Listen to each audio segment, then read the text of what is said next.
आज हम करेंगे गुडविल वाला चैप्टर कि गुडविल को कैसे कंप्यूट करते हैं। मेथड्स कौन से होते हैं? 3 मेथड्स होते हैं इसमें।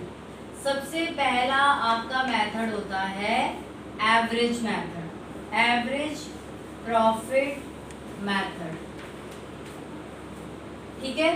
दूसरा तीसरा भी यहाँ लिख देती हूँ, जब एक एक करके कराओगे तब। दूसरा है आपका सुपर प्रॉफिट मेथड और तीसरा है आपका कैपिटलाइजेशन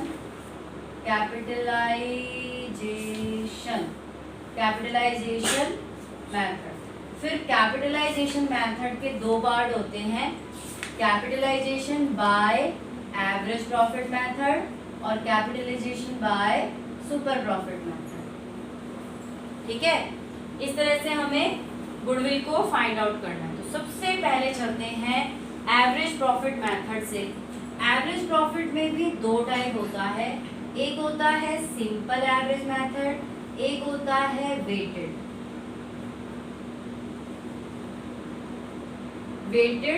एवरेज प्रॉफिट, एक होता है simple average profit. Simple average profit में क्या होता है? आपको सबसे पहले एवरेज प्रॉफिट निकालना है, सम ऑफ प्रॉफिट। पहले जितना भी प्रॉफिट आपको दिया होगा आपको उन सबका सम करना है, ठीक है। अगर कोई लॉस होगा, इफ एनी लॉस, अगर कोई भी लॉस है देन आपको सब्ट्रैक्ट, आपको उसको सब्ट्रैक्ट करना है अपॉन में नंबर ऑफ ईयर्स, ठीक है। सबसे पहले आपको फर्स्ट स्टेप में क्या करना है? एवरेज प्रॉफिट निकालना। सेकंड स्टेप में आपको क्या करना है? गुडविल निकालने के लिए फॉर्मूला लगाना है average profit into number of years purchase, number of years purchase. ये आपको क्वेश्चन में दिया होगा कि कितने नंबर ऑफ ईयर्स हो गए परचेज के, है ना, वो आपको क्वेश्चन में दिया होगा। एवरेज प्रॉफिट के लिए भी आपको प्रॉफिट वगैरह सारा दिया होगा, आपको सिर्फ उसका सम करना है, अपॉन में नंबर ऑफ ईयर्स करना है, एवरेज निकालना है। एवरेज के साथ जितना नंबर ऑफ ईयर परचेज दिया होगा उससे आपको इनटू कर देना है। सिंपल में पहले एपी निकालना है, हाँ, वेटेड में भी पहले एपी निकालना है। अब वेटेड में एपी कैसे निकलता है? अगर मैं वेटेड की बात करूं, वेटेड में एपी कैसे निकलता है? सबसे पहले आपका जो प्रॉफिट दिया होगा इनटू वेटेज दी होगी, आपको वेटेज से इनटू करना है। जो प्रॉफिट दिया होगा उसके साथ में वेटेज गिवन होगी। जैसे आपको अगर याद हो तो आप एक वो करते थे सिग्मा WF अपॉन में सिग्मा F फ्रीक्वेंसी, है ना। अगर मैं इसको सीधी सिंपल लैंग्वेज में कहूँ तो इसको आप ऐसे कर लो, प्रॉफिट और वेटेज, P से प्रॉफिट, W से वेटेज और अपॉन में W जो वेटेज होगा उसका सम। इसी तरीके में आपको याद हो जाए। वेटेड मेथड में क्या होगा? आपको प्रॉफिट दिया होगा उसके साथ वेटेज, कि 20,000 का प्रॉफिट हुआ, उसकी वेटेज है 2 साल तक लगातार, है ना। 40,000 का प्रॉफिट हुआ 3 साल कंटिन्यू 3 बार, तो ऐसे वेट दिया होता है। तो आपको उन दोनों को इंटू करना है, इंटू करके जो आएगा उसका सम करना है और वेटेज जितनी भी ईयर की वेटेज दी होगी उसको भी सम में करना है, डिवाइड करना है, आपका एपी आ जाएगा।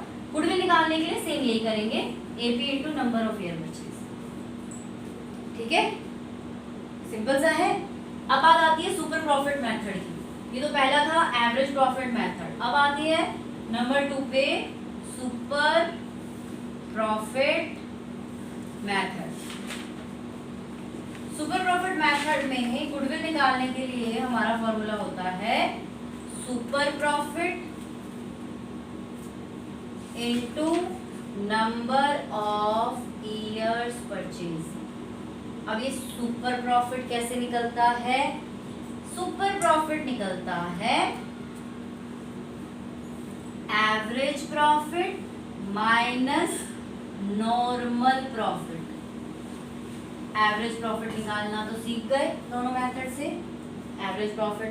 अब ये नॉर्मल प्रॉफिट कैसे निकलता है? नॉर्मल प्रॉफिट निकलता है capital employed into normal rate of return, ये क्वेश्चन में गिवन होगा अपॉन 100।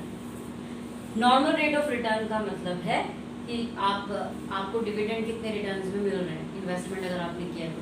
कैपिटल एम्प्लॉयड क्या होता है, जितना कैपिटल पार्टनर्स लगाते हैं। इस कैपिटल एम्प्लॉयड कैसे निकालते हैं, आज मैं यही दो मेथड बताऊंगी। एक बार कैपिटल एम्प्लॉयड का देखोगे, यहाँ निकाल के बता रही हूँ। कैपिटल एम्प्लॉयड, इसके लिए मैं ना थोड़ा सा आपका बैलेंस शीट की तरफ जाऊंगी। देखिए बैलेंस शीट के दो हिस्से होते हैं, एक तरफ सारी एसेट्स रहती हैं और एक तरफ सारी लायबिलिटीज रहती है, राइट।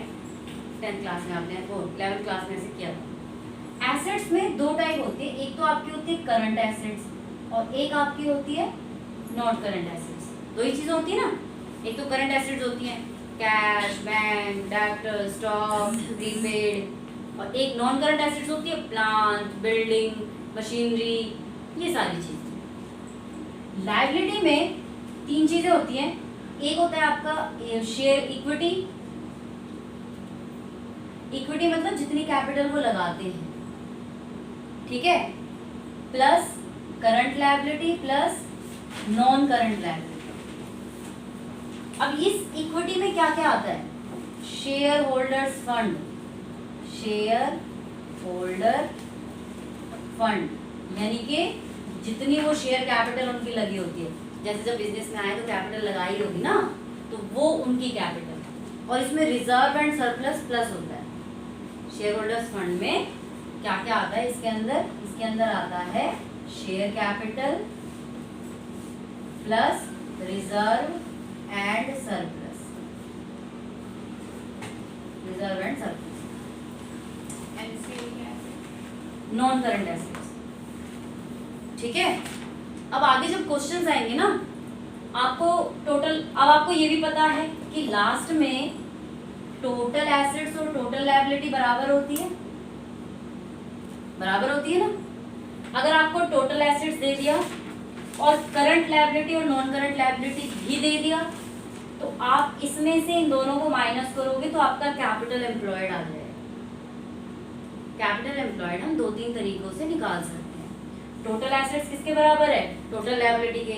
टोटल लायबिलिटी में से अगर ये दोनों हटा दें तो हमारे पास शेयर, ये कैपिटल एम्प्लॉयड बच जाएगा ना। या फिर क्वेश्चन में हमें शेयर कैपिटल या रिजर्व एंड सरप्लस दिया हो, दोनों को ऐड कर देंगे तब भी निकल जाएगा। अगर क्वेश्चन में और कुछ भी गिवन नहीं है तो भाई जितने भी पार्टनर्स होंगे उन्होंने जो अपनी कैपिटल लगा रखी होगी उसी का टोटल आपका कैपिटल एम्प्लॉयड हो जाएगा, ठीक है। इस चीज का थोड़ा ध्यान रखना है। अभी इसको उतार लो और फिर हम ना दो तीन क्वेश्चंस करेंगे इसी के ऊपर बेस्ड, ठीक है। प्रॉपर तरीके से एक एक चीजें उतारो। एक दूसरा पेपर किया था वो टोटल